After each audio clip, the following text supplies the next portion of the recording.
네, 안녕하십니까. 유쾌한 시민들의 명랑한 공동체 지식의 뱅가드 하승주입니다. 네, 오늘 시간에는 계속 이제 전세 시리즈가 계속 이어지고 있는데요. 지난 시간에는 전세의 순기능이라고 할까요? 어쨌든 임차인 입장에서는 뭐 좋죠. 월세보다는 전세가 훨씬 저렴하게 부동산을 이용할 수 있다라는 점에서 그런 점에서는 순기능이 있다.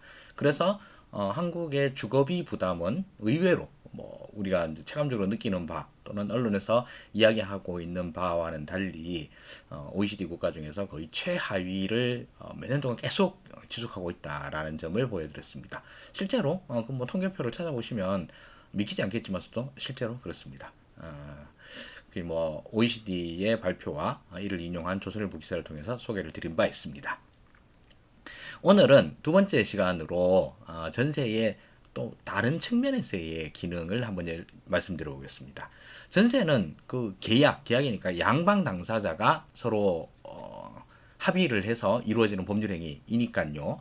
이쪽에 계약 내용이 있고 저쪽에 계약 내용이 있죠. 임차인의 입장에서는 집을 빌리는 것이죠. 근데 집을 싸게 빌릴 수 있다라는 점이 큰 장점입니다. 근데 그 반대편에는 뭐가 있죠? 임대인이 있습니다. 임대인, 집주인. 집주인은 돈을 빌리는 것이죠. 임차인에게 돈을 빌리는 것입니다.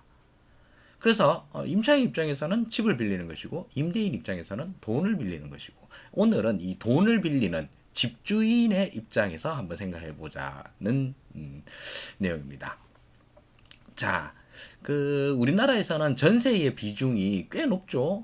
뭐 매년 좀 출렁출렁하긴 합니다만 대략 한 60% 정도로 잡고 있습니다. 근데 이게 우리나라 이제 전세 제도가 존재하다 보니까 완전 순수 전세 이런 것도 잘 없고 순수 월세도 잘 없습니다. 그래서 반전세라고 그러죠. 근데 이 전세 중에서 반전세다 그러면 딱 반만 전세로 할 거냐, 뭐 30% 전세냐, 70% 전세냐 이런 거에 따라서 또 다 다를 수가 있죠. 그래서 어쨌든 임대인, 집주인은 집을 담보로 잡히고 임차인에게 사용권까지 주면서 돈을 빌립니다. 대신 무이자로 빌릴 수 있게 되죠. 자, 이렇게 집주인들이 돈을 빌린 겁니다. 이것도 분명히 전세 저기 사용 수익을 저기 하는 것으로 하는 월세 개념도 있지만서도 이돈 빌리는 성격도 매우 강하죠. 그래서 이제 전세는 사금융으로 칩니다. 그러면 대략적으로 우리나라에서 이 전세 보증금 이걸 뭐 전세 보증금을 할 것 없이 그냥 임대차 보증금이라고 해도 되겠죠. 임대차 보증금 규모는 얼마가 되느냐? 요것도 사실 계산하기가 뭐 그리 좀 쉽지는 않습니다. 그래서 여기 제가 이제 이런저런 논문을 찾아봤는데 서울대 김세직 교수님이 이 부분을 계속 연구를 많이 하십니다. 그래서 여러분들도 뭐 구글 네이버 이런 데서 찾아보시면 되는데 한국의 전세 금융과 가계 부채 규모라는 이런 내용의 논문이 있습니다. 이 논문을 보시면 여기서는 좀 자세히 나와 있습니다. 근데 여기 계산하는 방식이 좀 어렵더라고요. 어려운데 뭐 그냥 한다 생각을 하면 이게 잠시만요.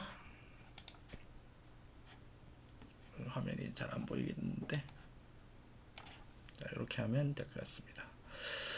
자, 그래서 김세수 교수님은 논문에서 이런저런 뭐 계산 방식을 통해 가지고 약 한 850조 원 정도가 될 거다. 이렇게 계산을 합니다.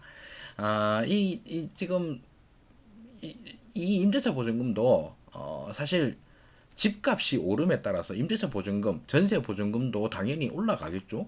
그래서 이 돈도 꽤 많이 올라갑니다. 1990년도에는 이게 265조 정도였다는데 2016년도에는 735조다. 그래서 최근에 나온 뭐 자료를 보면 한 850조 정도로 추산을 하기도 합니다. 자, 뭐 이런 논문 내용은 그 뭐 논문이 좀 길기도 길고 중간에 어려운 내용도 많기 때문에 요거는 좀 생략하기로 하고 근데 이게 요 부분이 조금 뭐랄까 이 전세 보증금이 어떤 경우에는 자기 돈 하나만 가지고 자기 돈으로 순수하게 풀로 자기 돈으로만 이거를 하는 경우도 있고 또 어떤 경우에는 그런 경우도 있을 수 있죠. 아이고 그 금융권에서 전세자금 대출로 해서 하는 경우도 있습니다. 금융권의 전세자금 대출 규모는 어떻게 되느냐? 요거는 국민은행 자료가 있는데 2022년 4월 달에 나온 따끈따끈한 자료죠. 전세자금 대출에 따른 시장 변화 점검이다. 그래서 우리나라의 총 금융권에서 빌려준 총 전세 대출 자금은 얼마냐? 그러니까 180조 원으로 계산을 하고 있습니다. 자, 그러면은 뭐 전체 이제 총 한 850 정도의 총 임대차 보증금이 있는데 전세 자금 대출이라고 하는 명목으로 빌린 것만 180조 원이다라고 치는 거고, 실제로 뭐 다른 명목으로 빌려서 전세 보증금에 넣은 경우도 많을 거고, 뭐 그냥 자기 돈 있는 대로 모은 돈으로 빚 안 내고 하는 경우도 있을 거고, 뭐 이런 경우도 있을 겁니다. 자, 이런 것까지 포함해서 전체적으로 이 전세 자금의 규모가 대충 이 정도다라는 거를 미리 이제 생각을 해놔주죠. 근데 뭐 850조나 180조나 워낙 숫자가 커가지고 뭐 이 숫자를 외운다고 한들 뭐 큰 의미가 있을까 싶은데, 아무튼 매우 큽니다. 이 정도 규모라고 그러면 대한민국에서 공식적으로 발표하는 가계 부채가 뭐 1200, 1300조 원 이 정도라 그러잖아요. 이 중에 800조가 임대차 보증금이다 그러면 이 800조의 임대차 보증금은 1200조에 안 들어갑니다. 여기에 포함을 안 시키는 거거든요. 따로 떼내서 봐야 됩니다. 그러면 이거 두 개를 갖다 단순히 합쳐서 본다고 그러면 2000조가 훨씬 넘는 돈이 우리나라의 현재 가계부채다, 이렇게 표현을 할 수도 있습니다. 근데 전세자금 대출을 은행에서 받았다 그러면 그 돈은 가계대출에 잡힌 거거든요. 잡혔는데 또 이렇게 또 더할 수는 없으니까 서로 중복되는 면이 많습니다. 어쨌든 이 계산식을 뭐 어떻게 이제 하느냐, 이거는 학자분들께 또는 뭐 연구기관에게 맡겨두기로 하고, 임대차 보증금의 규모가 매우 크다까지는 뭐 어렵지 않은 문제죠. 자, 요까지만 일단은 기억해 두겠습니다. 자, 이렇게 임대차 보증금이 많다, 그럼 몇백조다, 이런 의미가 뭐겠습니까? 이거는 기본적으로 이 임대차 보증금을 집주인이 빌려서 어디에 쓴다고 그랬죠? 전세를 주는 목적은 딱 하나밖에 없습니다. 전세자금 뭐 이거 해가지고 내가 다시 은행에 예금해서 은행 이자를 받아 먹으려고 전세를 주는 사람은 대한민국에 단 한 명도 없습니다. 거의 대부분의 집주인들이 전세를 주는 이유는 집 한 채를 더 사려고 하는 것 있죠. 그러면 몇백조의 돈을 전세라고 하는 제도를 통해서 집주인들이 빌려놨습니다. 이 돈은 다시 대부분 또 다른 주택 구입 자금으로 쓰이게 됩니다. 이게 문제라는 거죠. 그러다 보니까 부동산 가격 상승기에는 정부는 부동산 값이 오르면 뭐 선거에도 안 좋고 국민 주거 생활도 뭐 위협을 받고 이러니까 주택 가격을 낮춰야 되겠어. 주택 가격을 낮추려고 그러면 공급 대책과 수요 대책이 있는데, 공급 대책 뭐 신도시도 만들고 뭐 택지도 분양하고 뭐 등등등등등 하고 있습니다. 그리고 수요 대책으로 뭐 이것도 하고 저것도 하고 그러는데, 가장 효과가 좋은 것, 그리고 또 중요하다라고 생각을 하는 게 은행의 주택담보대출, 주담대라 그러죠. 주담대를 틀어막는 것이다라고 계산이 나옵니다. 그래서 부동산 가격이 오른다 그러면 주택담보대출을 줄이기 위해서 그 소위 말하는 담보비율, LTV라 그러죠. 담보비율을 높이거나 낮추거나, 그러니까 1억짜리 집에서 여태까지는 뭐 8천만 원까지 빌려줬는데 이제부터는 4천만 원 이상은 못 빌려줌, 뭐 이런 식으로 40%까지 LTV를 낮추거나, DTI 또는 DSR이라 그러죠. 소득에 대비해서 당신 1년 연봉이 얼마요? 근데 여기에서 원리금 상환으로 당신 1년 연봉의 20%, 30% 이상은 빌려줄 수 없습니다. 라고 이렇게 계산을 내 가지고 은행에서 그 대출을 줄입니다. 그러면 당연히 집을 나 사고 싶은데 은행 대출이 안 나와서 집을 살 수가 없어, 이런 사람들이 많아지겠죠. 요까지는 좋습니다. 그런데 이 사람들이 은행 대출 뭐 해가지고 하는 거, 이거 뭐 서류 낼 것도 많고 아예 복잡해, 전세로 하자. 그래서 전세를 통해서 돈을 갖다가 융통을 하는 거죠. 신용을 끌어들이는 겁니다. 이렇게 하는데 정부도 사실 그 전세를 통해서 이렇게 부동산 구입 자금이 왕창 밀려 들어간다라는 걸 뻔히 알지만 굉장히 곤란한 겁니다. 그렇다고 해서 전세를 하지 마시오 할 수도 없잖아요. 전세는 또 임차인에게 유리한 그런 계약 방식이기도 합니다. 그리고 집은 너무 비싸서 못 사니까 그래서 내가 아무래도 전세라도 살아야 되겠습니다. 그래서 전세자금 대출 이런 거 없습니까? 은행에서 이것까지 막는 거는 쉽지 않죠. 정부도 마찬가지고. 그래서 전세자금 대출은 잘 나왔습니다. 은행 입장에서도 전세자금 대출을 한다 그러면 전세권 자체가 담보가 되기 때문에 그렇게 담보가 뭐 꽤 확실하죠. 그래서 전세자금 얼마 빌리니까 1억짜리 집에 8천만 원으로 들어가려고 그럽니다. 그러면 전세자금의 80%까지 대출해 드릴 수 있습니다. 자, 이렇게 되면 집주인들은 임차인을 통해서 은행 대출을 받는 것과 똑같은 효과를 가지게 됩니다. 지난 시간에는 우리가 임차인 입장에서 전세라는 제도가 있어서 월세보다 훨씬 싸게 집을 쓸 수가 있기 때문에 참 좋아 라는 측면을 말씀을 드렸는데, 이렇게 전세라는 제도를 통해서 목돈이 집주인들에게 와르르 들어가면 집주인 입장에서는 뭐 쓸 수 있는 가용현금이 많아져서 이걸 주택구입장으로 많이 쓰면 주택 수요가 늘어나서 주택 가격 자체를 더 올리는 효과가 분명히 나오죠. 이게 그래서 참 양면적 성격이 있습니다. 저는 뭐 임차인이 많이 빙의가 되니까 임차인 입장에 생각을 봅시다. 월세보다는 싸니까 좋아. 그런데 이 전세가 없었다고 그러면 한 2억, 3억 정도 할 집이 전세 제도 때문에 막 집주인들에게 돈이 몰려 들어와가지고 집주인들이 집을 한 채 더 사고 한 채 더 사고 이런 식으로 많이 해가지고 집의 수요가 늘려서 원래대로는 한 2, 3억 정도 할 게 4, 5억짜리 집이 돼버렸어. 그 4, 5억짜리 집에 내가 전세로 들어가서 산다 한들 그게 내가 주거비 부담을 줄이는 게 맞긴 맞는 거야? 라는 생각이 들 수밖에 없죠. 그래서 이게 참 애매해지는 겁니다. 그래서 전세 제도가 뭐 좋은 제도야 나쁜 제도야 그러면 이 부분에 대해서는 정말 가치 중립적일 수밖에 없죠. 어떤 면에서는 좋은 면이 있고 어떤 면에서는 별로 안 좋은 면이 있을 수 있습니다.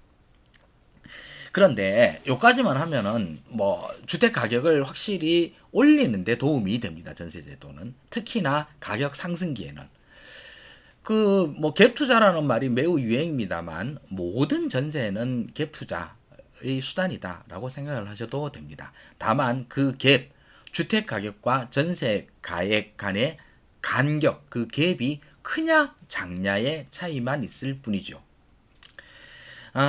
지금에 와서는 이제는 이제 부동산 가격 하락기에 접어들었다라고 다들 평가를 하죠. 부동산 가격 하락기의 전세는 어떤 역할을 할까요? 부동산 가격 상승기에는 전세는 확실히 집값을 밀어 올리는 효과를 가졌습니다. 전세 때문에 대출을 막아도 소용이 없어. 다들 전세라고 하는 우회로를 통해서 주택구입 자금들을 다 땡겨왔던 거야. 자, 그러면 주택가격 하락기에는 전세는 어떤 역할을 할까요? 요 점에 대해서는 우리 역사적 사례가 있습니다. 바로 2008년에서 9년 사이입니다. 그때 당시 2008년도에 서브프라임이 터지고 그 이후로 전 세계적인 부동산 가격 대폭락이 있었던 때입니다. 우리나라도 부동산 가격 많이 하락하긴 했습니다만 그러나 수치로 보면 외국 터졌던 거에 비하면 정말 아무 일 없이 지나갔다와 마찬가지일 수준이었습니다. 아니 그럼 대한민국은 왜 그렇게 그때 대폭락을 피해갈 수 있었었지? 가 있었고 그때 2008년 터지기 전에도 전세를 통한 융통은 굉장히 많았죠. 근데 이때 제일 많이 나왔던 단어가 하우스푸어인데 이 하우스푸어들이 사실 무난히 넘어갔습니다. 왜? 그때 전세 제도를 활용해서 모자란 자금을 다 융통을 했기 때문입니다. 근데 싼값 전세도 많이 나오긴 했었어요. 어쨌든 싼값이든 비싼값이든 어쨌든 전세를 통해 가지고 급한 대출을 갖다 밀어 넣을 수 있었기 때문에 가능했었습니다. 반면 그 대가로 전세 값은 꽤 많이 오르기도 했습니다. 전세값이 그때는 아니 집값은 떨어졌는데 전세값이 올랐다고? 네, 그럴 수 있습니다. 왜냐하면 그때는 금리 하락기였기 때문입니다. 기억나시죠? 2008년 서브프라임 때문에 막 뭐 다 죽는다 이러니까 할 수 있는 게 뭐 있겠습니까? 금리 낮추고 정부 재정 푸는 것밖에 없었잖아요. 그래서 금리를 팍 낮추니까 전세 가액은 올라갈 밖에 없습니다. 급전세는 물론 싸게 나오는 것들도 있긴 있죠. 그러나 전반적으로 전세값이 쭈쭈쭉 올라가는 바람에 그 전세값으로 급한 대출들을 샥 갚아가지고 굉장히 부동산 가격도 안정적이고 특별한 금융위기 없이 넘어갈 수 있었습니다. 그래서 2008년도의 전세는 가격 하락의 안전판 역할을 했었습니다. 그 이전의 상황, 2005년, 6년도 부동산 대상승기 때, 이때는 그 전세 매매가 대비 전세가이죠. 1억짜리 집인데 전세를 얼마까지 줬느냐. 예를 들면 뭐 1억짜리 집에 8천만 원이다 그러면 전세 가율을 80%라고 치는 거죠. 6천만 원이라 그러면 60%라고 치는 거고. 서울 같은 경우에 그 당시에 대략적인 전세 가율이 60% 정도였었는데 강남권은 40%였어요. 그러니까 매매가 대비 전세 가율이 매우 낮은 상태에서 시작을 해서 금리가 낮아지니까 전세 가율 자체가 높아집니다. 전세 가율은 전세로 땡길 수 있는 돈이 많아지니까 집을 싸게 팔지 않아도 되고 집 파는이 그냥 전세 줘가지고 대출 갖고 계속 집을 보유할 수 있으면서 부동산 가격의 하락을 막는 역할을 그때는 했었습니다. 근데 지금은 상황이 좀 다르죠.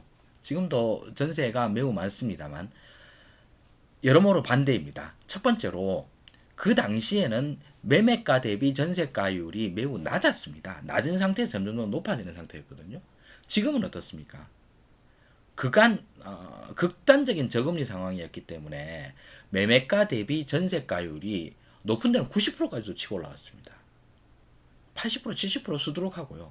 매우 높은 상황인데 지금은 금리가 높아집니다. 금리가 높아지면 매매가 대비 전세가율은 낮아질 수밖에 없습니다. 계산을 해보면 그렇게 나오지 않습니까?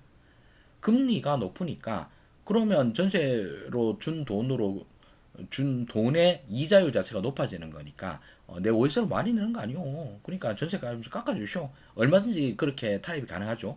이러다 보니까 지금은 그때와는 반대 상황이 벌어질 수 있습니다. 2008년도, 9년도 이때에는 전세가는 부동산 가격 하락기에 하락을 막는 하방 안전판 역할을 했었는데 지금은 그 반대로 전세 가율 자체가 낮아질 수밖에 없거든요. 그럼 전세 가율도 낮아진다. 그러면 내 1억짜리 집인데 돈이 많이 급하게 됐어요. 전세를 내려고 그럽니다. 8천만 원에 전세 좀 가져가시오. 아니 요즘 금리가 얼마인데 8천만 원이면 말이 되는 소리 하시오. 6천만 원밖에 못 줍니다. 이렇게 되면 전세 가율이 오히려 부동산 가격을 끌어내리는 역할을 할 수도 있습니다. 실제로 다른 요인들이 많으니까 뭐 이게 실제로 그렇게 된다라고 뭐 저는 예상은 합니다만 뭐 확신은 못 하겠죠. 물론 당연히 그렇지만 이 전세가 가지고 있는 어떤 인센티브 효과, 경제적 효과는 이 시기에 금리 상승기 그리고 그러다 보면 금리 상승에 따른 전세가율의 하락기 이런 시기가 되면 오히려 주택의 매매 가격, 주택 가격 그 자체도 끌어내릴 가능성이 높아지게 됩니다. 지금 그래서 전세에 대해서는 뭐 여러 가지 말들이 많습니다. 일단 기본적으로 전세 때문에 사실 부동산 시장의 변동성이 커지는 경우들이 많습니다. 뭐 당연히 그렇죠. 부동산 시장이 뭐 무엇보다도 이 안에 금융기관을 통하지 않은 사금융의 형태로 돈이 밀려드니까 그 돈이 뭐 굴러다니다 보면은 당연히 거래도 많아지고 그로 인해서 어떤 투기적 수요 이런 것들도 더 북돋을 수 있고 이러니까 이런 점들이 확실히 문제가 될 수 있습니다. 반면 임차인 입장에서는 뭐 싸게 살 수 있으니까 싸게 내가 들어가서 살 수 있으니까 좋은 점이야라고 하지만 그 자체가 부동산 가격을 밀어 올리는 효과가 생길 수도 있다라는 점입니다. 그래서 오늘은 부동산에서 전세가 끼치는 시장 전체에 끼치는 영향에 대해서 한번 생각을 해봤습니다. 한번 요약 정리해 볼까요? 전세는 기본적으로 임대인의 입장에서는 돈을 빌리는 금전 소비 대차의 성격을 가지죠. 집주인은 집을 빌려주고 돈을 빌립니다. 이렇게 빌린 돈으로 부동산 구입 자금으로 쓰는 경우가 압도적으로 많기 때문에 이 돈은 부동산 시장의 주택 매수 자금으로 쓰여서 부동산 가격 상승기에는 전세를 활용한 부동산 수요 요인이 확 생겨버리고, 이 점은 정부의 그 금융정책을 통한 부동산 가격 안정책을 무력화시키는 효과를 가집니다. 그게 바로 우리가 수도 없이 들어왔던 갭 투자입니다. 이게 부동산 가격 상승기에는 전세 때문에 가격을 올리는 이런 경제적 효과를 가지게 될 것이고, 부동산 가격 하락기에는 어떻게 될까요? 하락기에는 2008년 9년도의 경우에는 오히려 그 하락을 갖다 막는 안전판 역할을 했었습니다. 그러나 지금은 그때와는 두 가지 점에서 다르다. 그때는 금리가 하락기였고 지금은 금리 상승기다. 그때는 전세가 대비 매매가 대비 전세가율이 높아지는 때였고 지금은 낮아지는 때다. 이런 점들을 생각해 봤을 때 이번 부동산 가격 하락 국면에서는 오히려 부동산의 매매 가격의 하방 안전판이 될 수 없다. 오히려 부동산 가격을 끌어내리는 효과를 가질 수도 있다라는 점을 말씀드리고자 합니다. 네, 오늘은 사실 지난 시간에 이와 비슷한 내용을 한번 했었었는데요. 하다가 파일이 잘못돼가지고 녹음을 통째로 날리는 바람에 새로 녹음을 하면서 새로 녹음을 하니까 지난 시간에 했던 내용들이 오히려 정리가 돼서 더 좀 잘 정돈된 이런 이야기가 된 것 같다라고 스스로 자평을 합니다. 뭐 저번에 들었거나 좀 비슷한 내용인 것 같은데 라고 생각하신다면 사실 맞는 말입니다. 제가 뭐 원고를 적어놔놓고 하는 건 아니다 보니까 똑같진 않지만 비슷한 내용이긴 합니다. 그렇지만 하면서 또 이렇게 달라지는 점들이 있으니까 새로 들으셔도 아마 굉장히 참신하다 이런 느낌이 드실 거라고 생각을 합니다. 네, 유쾌한 시민들의 명랑한 공동체 지식의 뱅가드 하승주 방송이었습니다. 들어보시고 괜찮았다 싶으시면 유튜브나 팟빵에서 구독 좀 많이 눌러주십시오. 여기까지 하도록 하겠습니다. 고맙습니다.